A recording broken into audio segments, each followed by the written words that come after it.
2 decades. Trillions of dollars. Thousands of lives. Yet the most powerful forces on Earth could not break a group of fighters hidden in mountains. What secret turned weakness into strength? After the attacks of September 11, 2001, America launched a war it believed would be quick and decisive. The Taliban government collapsed within weeks. But victory on paper was not victory on the ground. What followed was a long struggle, 20 years of shifting strategies, hidden battles, and a lesson in how power can fail when facing patience and persistence. September 11, 2001. A day that changed the world. 19 hijackers carried out the deadliest terrorist attack in American history. In just a few hours, nearly 3,000 lives were lost, and the United States was left in shock and anger.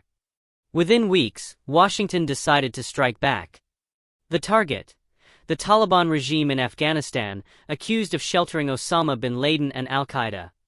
America's strategy was swift and overwhelming. Air power dominated the skies. Cruise missiles, stealth bombers, and fighter jets rained destruction on Taliban strongholds. Allied ground forces, supported by Afghan militias, pushed through territory with surprising speed. In less than 2 months, the Taliban government collapsed. Kabul fell. U.S. officials celebrated what seemed like a quick victory. But beneath the surface, the war had only begun. Because while America fought a conventional war, the Taliban were preparing for something different. A fight that would not be won on open battlefields, but in shadows, mountains, and villages. Defeat did not destroy the Taliban. It only pushed them into the mountains, the deserts, and across the border. From there, they began to reshape the war.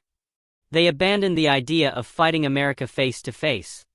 Instead, they chose a strategy as old as warfare itself: guerrilla tactics. Small groups of fighters launched hit-and-run attacks.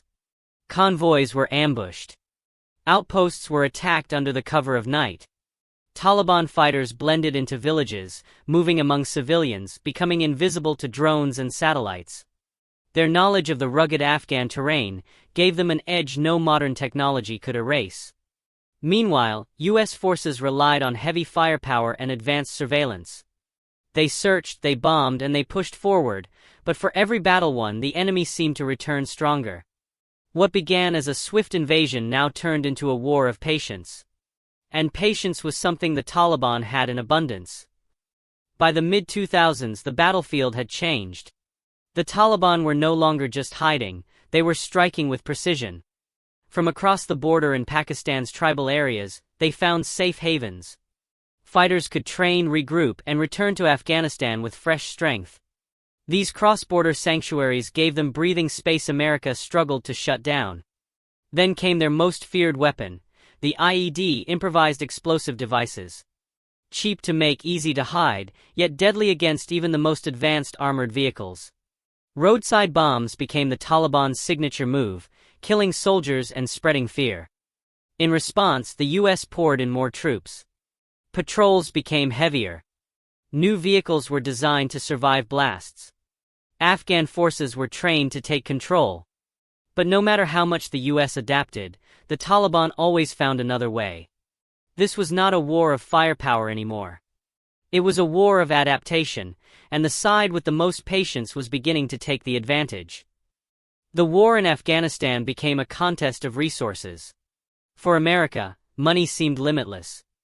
Billions of dollars flowed every month into advanced drones, satellites, armored vehicles, and supply chains stretching across the globe. For the Taliban, resources were scarce, but their needs were simple. They traveled light, lived off the land, and used weapons smuggled or captured. Their real strength was not money, but mobility and endurance. While the U.S. rotated troops every year, the Taliban stayed. While American soldiers counted days until deployment ended, Taliban fighters counted generations. One phrase summed up their strategy: "You have the watches, but we have the time." And in a long war, time is the most valuable weapon of all. It slowly drained America's will, even as dollars and weapons kept flowing.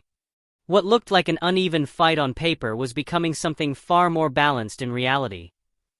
America knew the war could not be won by force alone. So a new strategy took shape: win the hearts and minds of the Afghan people.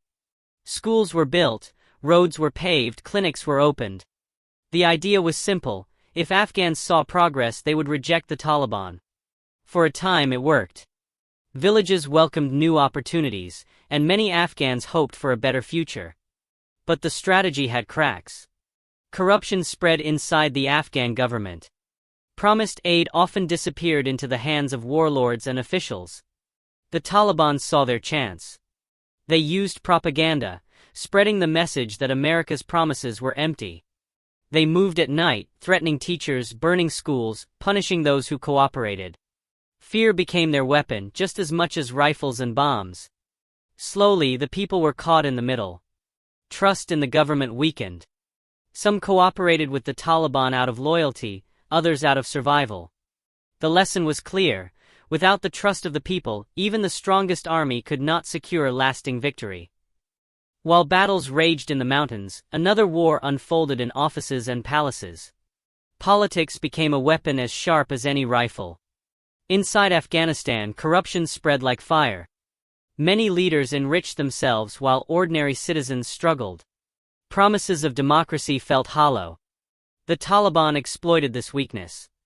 They presented themselves as a force of justice, offering swift judgments where government courts were slow and corrupt. In Washington, strategies shifted with every new president. George W. Bush focused on defeating terrorists. Barack Obama sent in a surge of troops, hoping to break the Taliban's momentum. Donald Trump pushed for negotiations, signaling that America's patience was running out. And finally, Joe Biden decided to end the war entirely. Each shift confused soldiers on the ground. One year the mission was nation-building, the next it was counterterrorism, then peace talks. The lack of a single, steady vision weakened morale and gave the Taliban more confidence. Politics, both in Kabul and Washington, shaped the battlefield as much as bullets and bombs. As the war entered its final phase, the balance had already shifted. The Taliban were no longer scattered fighters. They were an organized force, waiting for the right moment. Peace talks began, but while diplomats spoke in Doha, Taliban commanders advanced on the ground. Province by province, they captured territory. Afghan government forces, despite years of training and billions in support, crumbled under pressure. Corruption and low morale hollowed out their strength. By 2020, the U.S. had agreed to a withdrawal deal. The countdown had begun. The Taliban moved faster than anyone expected. Towns fell without resistance. Soldiers laid down their weapons. And then, in August 2021, the unthinkable happened. Kabul fell. The Afghan president fled. Taliban fighters walked into the presidential palace, almost without a fight. 2 decades of war ended not with a decisive battle, but with a collapse. The world watched in shock as helicopters lifted the last Americans from Kabul airport, a scene hauntingly similar to another war, decades earlier in Vietnam. The war in Afghanistan left behind more than ruins and memories. It left lessons that echo through history. First, technology alone cannot win wars. Drones, satellites, and advanced weapons give power, but without understanding the land and its people, power loses direction. Second, endurance is a strategy. The Taliban knew they could not outgun America, but they could outlast it. Patience, for them, was a weapon stronger than bombs. Third, trust is everything. Without the support of ordinary people, no government can survive, no matter how much money or military might back it. And finally, wars are not only fought on battlefields. They are fought in politics, in culture, in the hearts of those who must choose whom to believe. After 20 years, trillions of dollars, and countless lives, the United States discovered what empires before it had also learned: Afghanistan cannot be controlled by force alone. The lesson is not just about America or the Taliban. It is about every power that believes strength is enough to shape history.